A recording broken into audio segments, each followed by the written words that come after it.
There are moments in royal history when the past rises from the ashes and demands answers, when the wounds of an old tragedy reopen with a sting sharper than before, and when a son, now a future king, finds himself pulled back into the darkest chapter of his mother's life. And this time, that moment comes from a story that was never meant to come to light, a betrayal that Princess Diana herself could never have imagined, and a deception so deep that it would shape the course of her final years. Today, nearly 3 decades later, her eldest son, Prince William, is said to be quietly but forcefully pushing for the truth, determined to uncover every piece of the manipulation that drove her mother toward fear, isolation, and ultimately a tragedy that still haunts the world. Before we dive in, there's something I need to share with you. Over the past few days, thousands have watched these stories unfold, but most haven't subscribed. If you're one of them, I invite you now to join us. Subscribe to Crownverse so you never miss the next chapter in this unfolding royal history.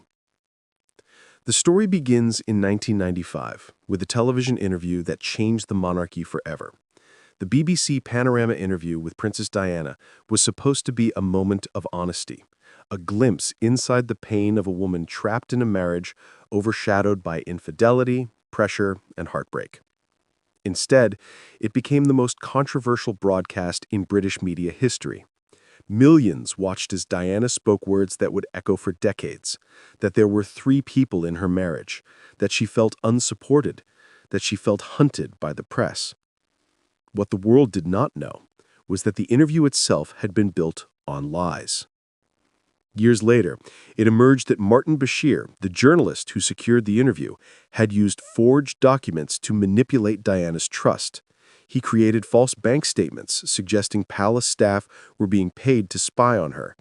He fed her stories, completely untrue, that Prince Charles had given William a watch containing a recording device.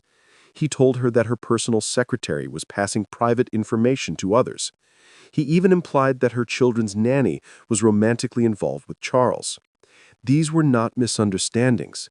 They were calculated deceptions, and Diana, already vulnerable and emotionally fragile, believed them. For most people, these revelations would be shocking. For Prince William, they were devastating. Because while the world remembers Diana as a global icon, William remembers his mother as a real person, soft-spoken, protective, struggling to navigate a life that had spiraled far beyond her control.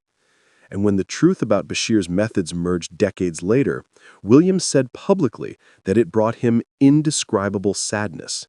He spoke of how the BBC's failures contributed significantly to her fear, paranoia, and isolation in her final years. In those words, the world saw not just a prince, but a son reliving the emotional trauma of watching her mother being pulled into a psychological war she never deserved. But the story does not end there. According to Andy Webb, a former BBC reporter who spent more than 20 years investigating the scandal, William is still pushing for answers today. Webb, whose new book examines the entire saga, says William believes the official inquiries, including the Dyson report, did not fully uncover the truth. According to Webb's interpretation, William sees this as an open wound and is said to have people working behind the scenes to discover exactly what happened. This claim has not been confirmed by Kensington Palace, but Webb insists it comes from credible sources he encountered during his decades-long research. While unverified, the claim adds a new layer of intensity to the story, the idea of a prince quietly waging his own private battle to restore his mother's dignity. To understand the magnitude of this quest, one must understand just how deeply the Panorama interview affected Diana's life. According to Earl Spencer, Diana's brother, Bashir's lies did more than simply influence her decision to give the interview. He believes, again his personal belief, not a proven fact, that Bashir's manipulation triggered a chain reaction that contributed to the events leading to her death. Spencer claims that because Diana believed these falsehoods, she began to mistrust those close to her, including some of her most loyal advisors. One of these was Patrick Jepson, her private secretary, whom she pushed away after believing he was spying on her. Jepsen, who had been a stabilizing force in her life, was suddenly removed from her inner circle. This moment, Spencer argues, was pivotal. Without the grounding support of people she trusted, Diana became increasingly isolated. The months following the interview were turbulent. The Queen wrote to her recommending a divorce. The public scrutiny intensified, and Diana found herself navigating life without the protective structures she once relied on. It is in this emotional landscape that she eventually began a relationship with Dodi Fayed, and just 2 years after the interview, she died in a car crash in Paris. Spencer has suggested there is a line that connects the deception of the interview to the tragedy in Paris. This is not confirmed by evidence. It is a deeply personal belief held by Diana's brother, shaped by grief, reflection, and years of seeking justice. For Prince William, any suggestion that his mother's path toward tragedy was influenced by a journalist's deceit would be unbearable. That is why, according to Webb's analysis, William's pursuit of truth is not just about accountability, it is about closure. It is about reclaiming the narrative of Diana's life from the shadows that tainted it. It is about ensuring that the manipulation she suffered is fully acknowledged, documented, and understood. In Webb's telling, William is now a man who knows his own mind. He describes him as someone who is not afraid to confront the truth, no matter how uncomfortable. William's evolution from a private grieving son into a public defender of his mother's legacy reflects a powerful personal journey. It also signals a deeper shift within the monarchy itself, as the future king begins to assert his moral authority, shaped, perhaps more than anything else, by the pain of the past. But the story of the Panorama interview is not only about Diana. It is about a failure inside one of the world's most respected media institutions. According to the findings of the Dyson report, the BBC did not act when it first learned of Bashir's misconduct. It did not stop the interview from airing. It did not tell Diana the truth. Instead, it allowed the broadcast to go forward, knowing that the foundation upon which it was built was compromised. This failure, for William, is unforgivable. He said that the BBC's failures not only let my mother down, but let my family down. Imagine learning that someone manipulated your mother during the most vulnerable period of her life. Imagine learning that she trusted lies designed specifically to break her confidence. And imagine finally learning that the institution responsible for exposing the deception stayed silent for decades. This is the emotional landscape in which William now stands. It is a landscape filled with unresolved questions, lingering pain, and a determination to ensure that history does not repeat itself. The interview itself, though groundbreaking, carried a heavy cost. Diana spoke freely, openly, and emotionally, but she did so under the influence of lies she believed to be true. Her sincerity made the interview powerful, but that sincerity was exploited.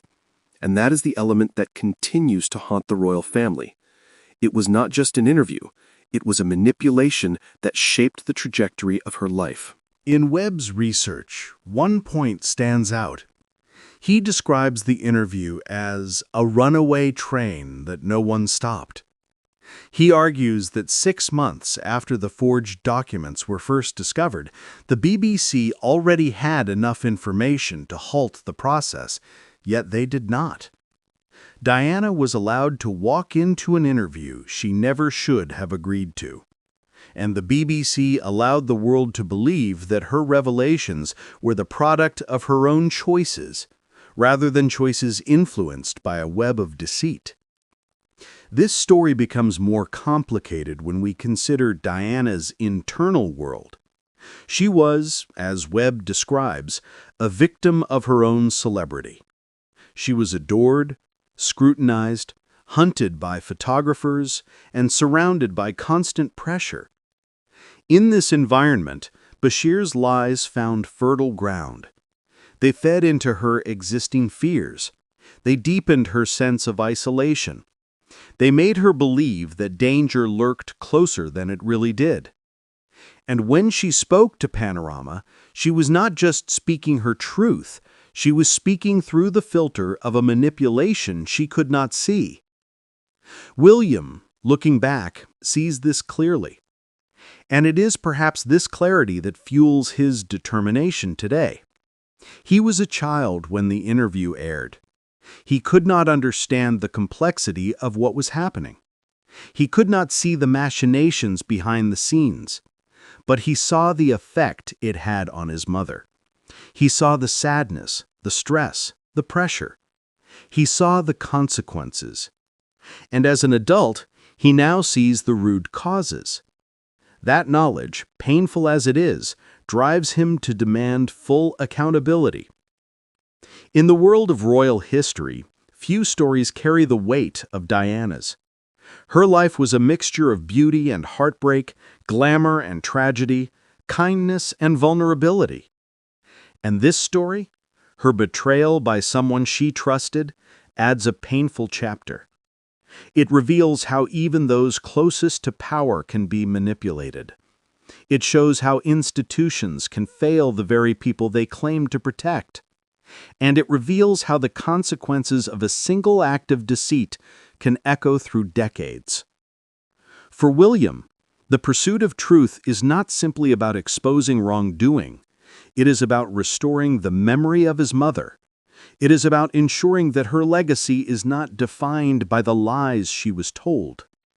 It is about giving his children a full, honest understanding of their grandmother they never met. And it is about standing up for justice, even when the battle is personal and painful. This is why the story continues. This is why the past refuses to stay silent. And this is why William, now more than ever, appears ready to confront the truth, no matter where it leads.